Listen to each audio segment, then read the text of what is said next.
Hi everyone, today we're looking at political geography. So we're going to start out with part 1, the introduction to states and government. And our learning target or objective for today is to summarize the development of states. And we really want to look at where are states distributed. So in your notes, I want you to take a moment and discuss the differences between a border between states like the United States and a border in between countries. So the difference between the state borders that we're familiar with versus an international border. Our tidbit of the day is really just interesting international borders. So we're going to look at a few of them. The first one is Norway and Sweden. If you look at it, you can see this road or trail where they're riding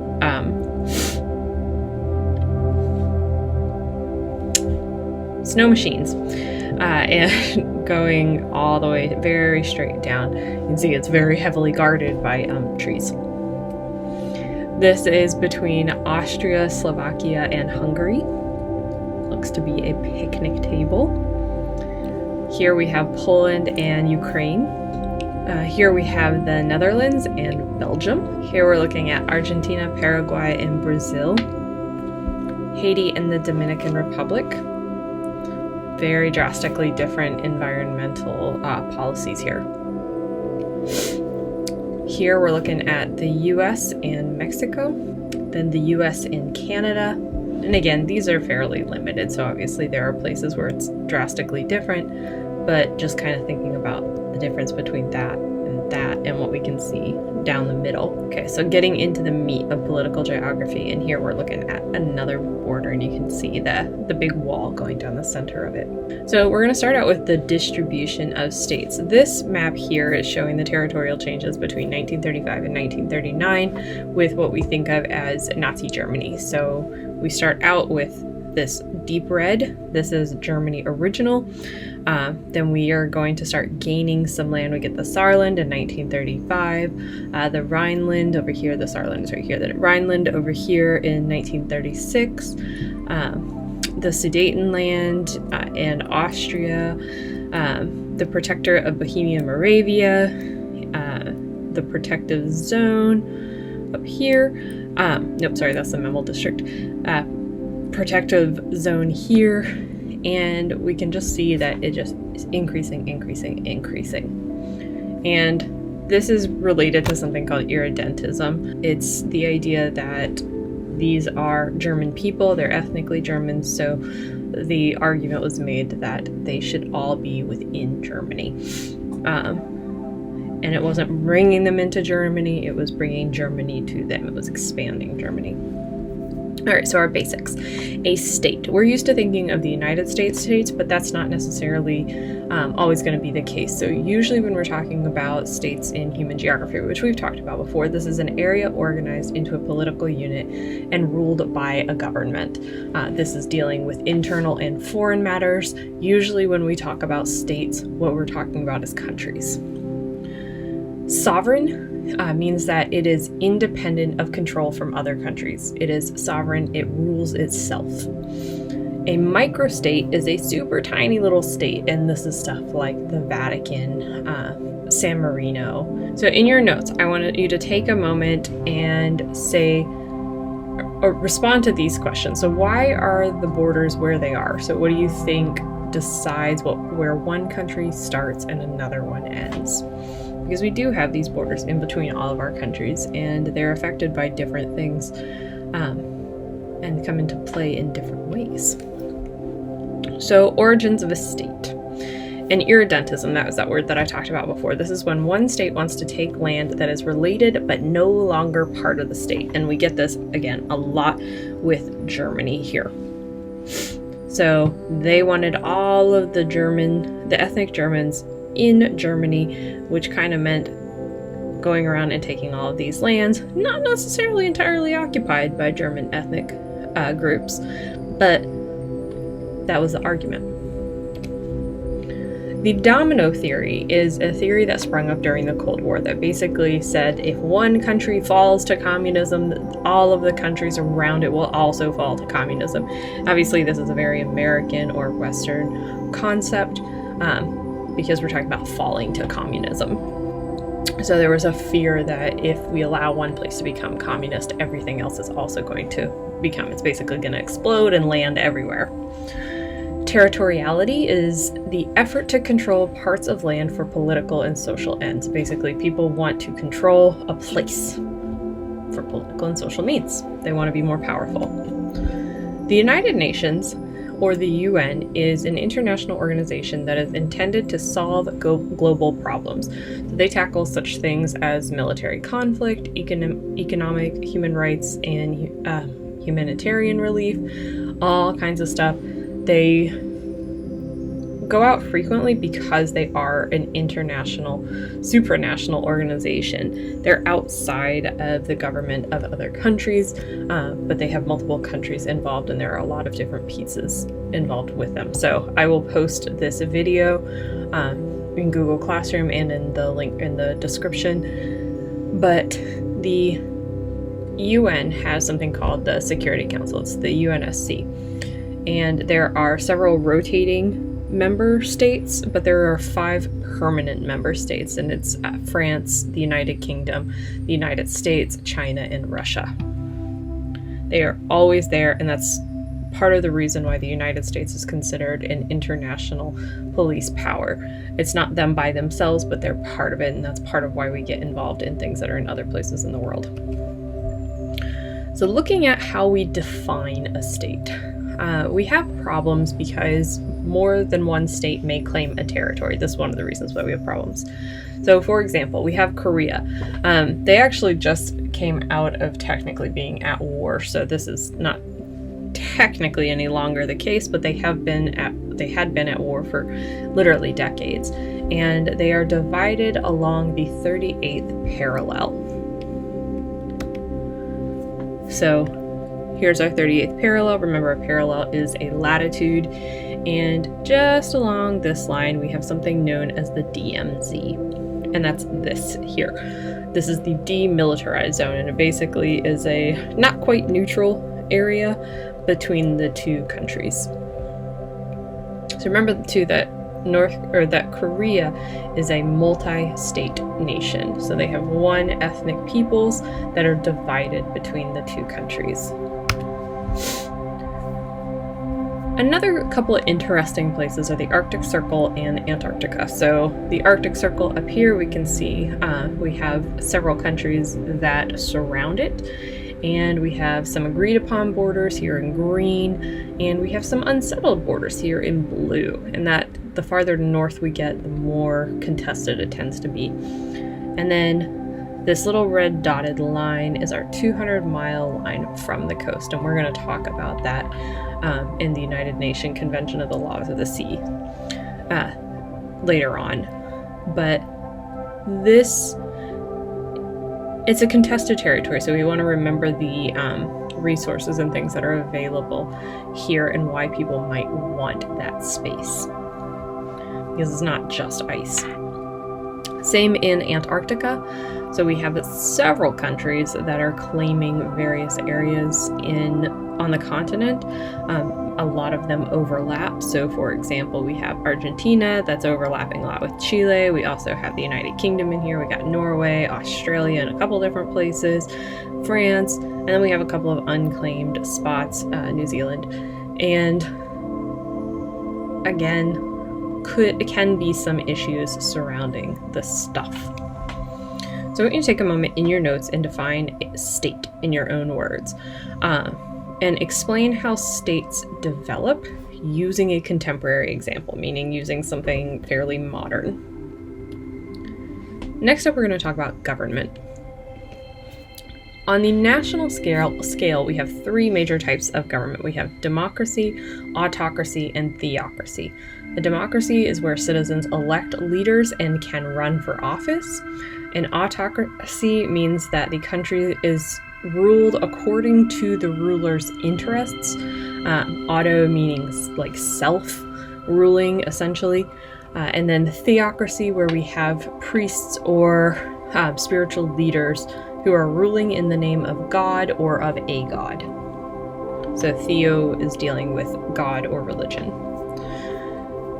Comparing democracy and autocracy. So we want to look at 3 categories: our selection of leaders, citizenship, participation, and checks and balances. So for democracy, looking at selection of leaders, we have citizens can express multiple opinions and choose from leaders. In an autocracy, leaders are selected via succession and they're from a political elite. For citizen participation, there are restraints on the power of the executive. Basically, the citizens still has some say over what happens, and the executive cannot totally rule them. In an autocracy, citizen participation is restricted and repressed. Checks and balances. In a democracy, we have guaranteed civil liberties for everyone at all times. There are things that they cannot violate, and that is a balance and a check of the governing body's power. In an autocracy, there are no checks for the legislative, judicial, or civil society institutions. Basically, you cannot be guaranteed your rights. So democracy is dominating. Over the last several decades and even centuries, we've had irrelevant monarchies that are being replaced. We have governments that regulate, tax, and mobilize citizens in exchange for rights and liberties. So like in the United States, we have the Constitution to protect our rights in order to make sure that our rights are protected. We do things like pay taxes, follow certain laws, and perform civic duties. With democracy, we've seen it diffuse from Europe and North America into other parts of the world. So I want you to come up with 3 examples for democratic and autocratic countries. So 3 each, and put those in your notes. If it were me, I would do 2 columns and just write that right in there. So geopolitics are how spatial relations among regions influence their political activities. Think back to that domino theory and the diffusion of democracy. A supranational organization is an organization with 3 or more countries. One of the big ones historically has been NATO. NATO is the North Atlantic Treaty Organization, and it is a military partnership. Basically, you watch our backs, we'll watch your backs. Somebody attacks you, somebody attacks all of us. The European Union is an economic agreement. Basically, it allows for freer trade, freer work and travel between countries in Europe, and has a standardized monetary unit, the euro. Again, I will post this video in the description and in Google Classroom. We've got some models with how states and how regions work. So one is by a guy by the name of Friedrich Ratzel, and he's fairly famous. He's known for a few things, but for our purposes, one that we know him for is his idea that a state is like a living thing. So it has a life cycle from birth to death. Every state is born, they grow, they age, they eventually die. Another theory is the heartland theory. So here we're looking at a map, and we've got the heartland and we've got the rimland, and both of these are going to be pretty important. So the heartland is essentially Eurasia. It's Russia, it's the surrounding areas. This is very much like Soviet Union era. This says that Eurasia holds the resources to dominate the Earth. So USSR. They control resources that would allow them to dominate Earth. The rimland theory disagrees. So they say that Eurasia's rim, everything around it, which includes Europe and Asia and basically everything else, that they hold the key to global power. So this is countries like China, Japan, India, Saudi Arabia, and the continent of Europe. In your notes, I want you to take a moment and decide write about, do you agree with any of these theories and why or why not? So nothing big, just a really brief statement. Okay, looking again, we're still looking at this organization of government. On a local scale, we look at a couple of different things. So one, we have a unitary state, and two, we have a federal state. So a unitary state has the power in the hands of a central government. A federal state puts strong power to units of local government. So unitary, big overall central government, federal, local government. So think about that for a minute. What is the US? Because we have a strong central government, but we also have pretty strong power in our local government. So in your notes, I want you to write about which one you think works better, a unitary or a federal state, and why. Again, this is your opinion. Video in the description box. This is about a concept called gerrymandering. And it comes from a guy by the name of Jerry, and it came from this idea that he drew lines that looked like salamanders. And you'll see that in that video. So in the United States, we have 435 legislative districts. We're thinking of that federal state, the local power. Gerrymandering is the concept of redrawing the boundaries of our legislative districts to benefit a political party. This happens all the time. Both parties, when they come into power, they will redraw district lines to keep their party in power and minimize the power of the opposing party. So here we could say, okay, well, there's one district, there's another one, there's another one. So we get them all separated out. So here we've got majority. In this context, it would be majority Republicans in 5 of 6 districts. We concentrate a lot of our Democrats in one district so that they are not overpowering. You can see where this could start to be a problem. One party or other is going to maintain way more power, even though if we count, we got 3, 6, 9, about 15 Republican elephants. We'll just say we have 15 elephants, right? And then we have 5, 6, 7, 8, 9, 10, 11, 12, 13, 14, 15. We're equally split between our parties, but yet we're holding 5 of 6 seats as Republican here. So issue on both sides. In Washington, where we live, we have several congressional districts, and you can kind of see how they are split up. So you can see over here, the 7th and 9th districts are very small geographically as compared to, say, the 5th district or the 4th district, even the 3rd or the 6th. So we have huge differences, and this is based largely on population. So we know in eastern Washington it's not densely populated, but over here in King County it is immensely densely populated. Most of our population lives over here. Okay, so that's it for today. I want you to take some time, identify an example of a state and a microstate. Don't make them the same one. Then I want you to explain 2 ways in which states are governed.